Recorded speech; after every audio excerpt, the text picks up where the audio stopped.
Hello everyone, welcome back. It's Space Engineers Plus Me, episode 79. I'm Enigmaeus, and today we got a lot done. Although we didn't necessarily get done the things I thought we were going to get done, it's just the way things worked out. I've been working diligently on getting the Atlas Mk.II ready for service. It's going to be a little while yet, not a long while, but a little while. One of the things that I mentioned in the last episode that I wanted to get done is I wanted to get the top of the machine room taken care of. But we didn't get that done because we built a new ship instead, and it's parked meaningfully right above the top of the machine room. The one thing that I did get done on the Atlas Mk.II is I got the landing gears on with the piston and sensor mechanism that's going to allow us to hopefully land with the ship pretty close to level so that the auto gyro doesn't have to go twisting all out of its way to support the bore head in level operation. I've been mentioning a little bit over the last few episodes that I wanted to remake the Spectre Omni with a few new design considerations in mind. And I realized as I was getting ready to try and close in the machine room that what I thought would be really neat is if I had the contours on the top of the machine room, the ceiling or the roof, whatever you want to call it, matching a ship so that when the ship was docked, you might have a little bit of difficulty sometimes even recognizing that it's a ship because of the way everything comes together. It kind of looks like it's a part of the Atlas Mk.II and not its own distinct vessel. In order for me to do that, I actually had to build that distinct vessel, and there it is there. The biggest difference between this ship and the Spectre Omni, aside from the color, is that all of the maneuvering thrusters on this ship are large ion thrusters. The only thing about the Spectre Omni that I had a hard time with is the fact that most of the maneuvering thrusters are small thrusters, and when you get into an atmosphere situation, or even sometimes in space, when you're moving faster than 10, 20 meters per second, it's just not very responsive. So we've addressed that by replacing the small ones with large ones. So that's why this is a little bit of a bulkier ship, but I think in the long run it'll be worth it. Aside from that, it's got basically the same features. It's got a large hydrogen tank, or a hydrogen tank, I guess you could say, because who uses the small ones? No, actually it's the small oxygen tanks I'm thinking of. There are no small hydrogen tanks. It's got a large cargo container and a large reactor. And then basically it's got, actually this time around it's got 3 oxygen generators and 3 tanks, not because we need them, but because they're there. It just seemed like a good idea at the time. And that's really it. That's the whole ship in a nutshell. We'll get a little bit of a closer look here before we hop into the Atlas Mk.II and take it down there. I kind of like the lines on it. It's definitely a fatter, beefier ship, which isn't necessarily a bad thing. I kind of wanted to keep some elements of it as sleek as possible because the last 2 Spectre variants have been, they've got kind of a certain flow to the aesthetic. In this case, we're giving a little bit of leeway to the fact that it needs to be larger in order to accommodate the larger thrusters, but it's still got some lines to it. It's definitely still got a distinct flavor to it. It's got a ore detector here and another one on the underside. Other than that, it's pretty straightforward. 3 oxygen tanks, hydrogen tank, large cargo container, large reactor, antenna. All of the machine stuff, or containers, I guess you could say, is available from underneath. Hydrogen tank, cargo container, reactor. You can even see them right there. Just because of the size of the thrusters, we had to leave a lot of space around a variety of different things, and consequently a lot of things are visible that normally we may have concealed in some way, even just by building hull around them to ostensibly protect them. And then the way to get onto the bridge is around through here, and there's the bridge. So it's accessible. I didn't bother putting in doors or anything like that for airlocks because I found that I never really needed it. It was one of those things that we had on the Spectre Omni, and I can't really think of any time when I've needed to be able to take my helmet off and survive on the bridge of a ship that I've made. So it would not be difficult to add an airlock kind of setup to the ship, but for now it's not there. So that's one thing to keep in mind. That having been said, the Atlas Mk.II itself, we have done some work leading up to putting the roof on there, we've kind of done this upper area, finished off the lines on this sort of detail section here so that it's done. We don't have to worry about it anymore. We did a little bit more work with the grates on the back and kind of extended some of the detailing up over there.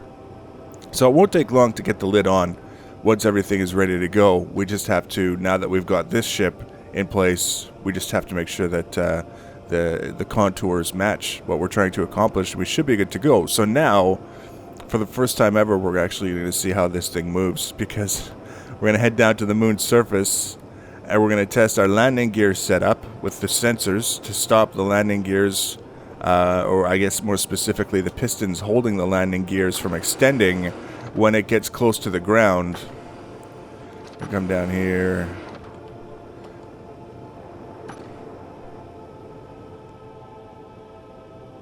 And here we go. We're off to the moon. It's a very large ship, and it doesn't like to turn. It doesn't like to turn at all, despite all of the gyros, not counting the auto gyro, which doesn't help for turning, but the regular built from a menu gyros, it takes a little while to change your heading. Being a large purpose-built mining ship, I'm not expecting it to be maneuverable at all. We just have to keep in mind that it's not maneuverable at all. So we're going to get up to speed here. We're going to turn off the dampeners, and then we're going to kind of coast in until we get close enough to the moon to start refining our heading. We're probably going to have to rotate the old ship. And I don't think it's going to want to rotate so well either. No, it definitely isn't going to want to rotate so well at all. Ship fuel low. We're almost up to speed. There we go. Dampeners off, thrust off. Coasting through space with the greatest of ease.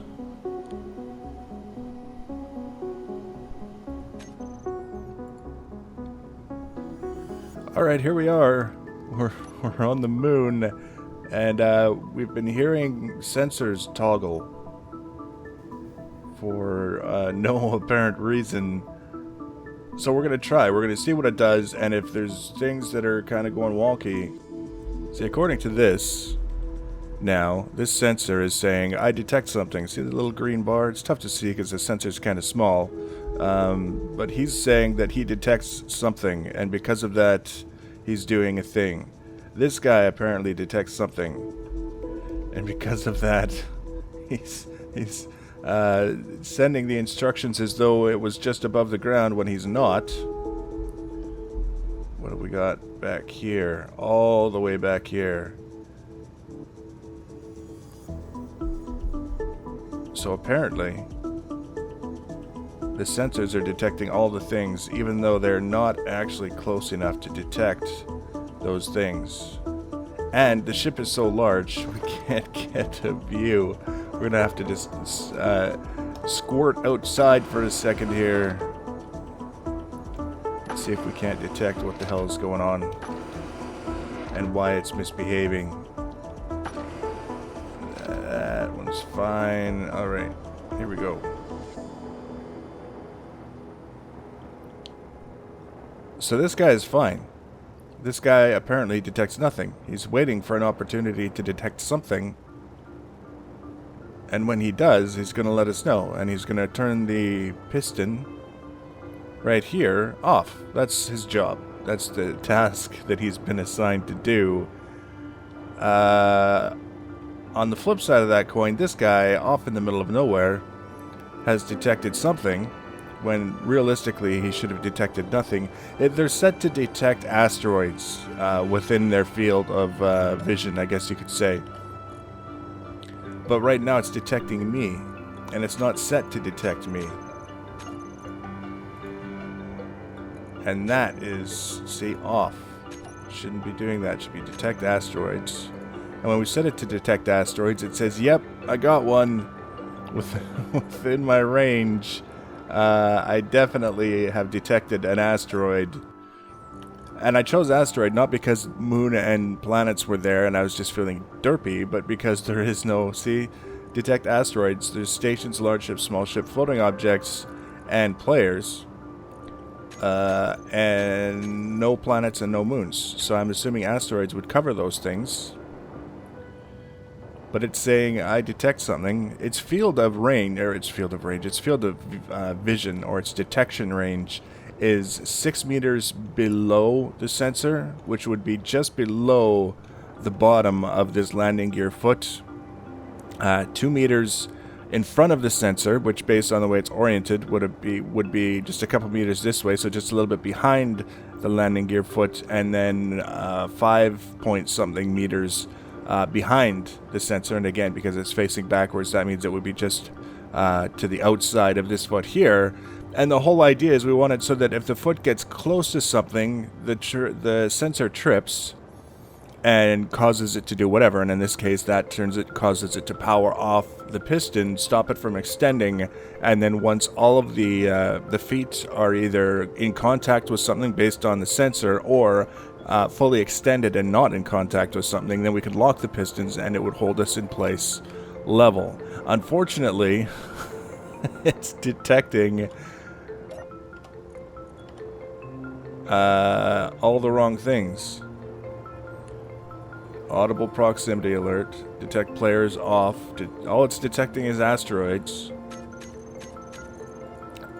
Clearly, switching those all to off isn't helping anything. All of these are saying that they're triggered. All of these are saying that they've met their detection criteria. This one is not saying that. This one is. What is this one trying to detect? Let me guess. Players. No. It's behaving. It's doing what it's supposed to. It's got the same detection criteria as all the others. Audible proximity alert, detecting asteroids. And everything else is off. And it's saying, yeah, I'm good. I haven't detected anything yet. I'm waiting. But all the others are saying we're tripped. Son of a bitch. So obviously we're going to have to work on this, because there's something not working. I don't like to immediately blame the game and say that it's bugged, because that's kind of counterproductive when it comes to learning and understanding things. If you automatically assume that it's broken because someone else broke it, any mistakes you may have made go overlooked because you don't even look into them, you don't even check, you don't even see. We've made that assumption that it's broken and it's someone else's fault, and the solution can be right under our noses.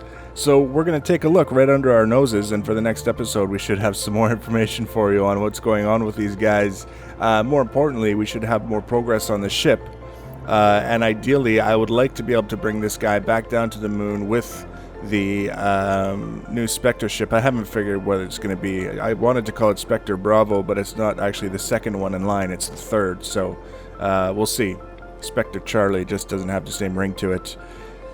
We'll have this closed in, we'll have a ship sitting on top of it, and we'll hopefully have these properly realigned and sitting flat again so that we can start to work on the tether for the bore head. We'll start to work on the bore head as well. These are all things that we'll probably do down here on the moon.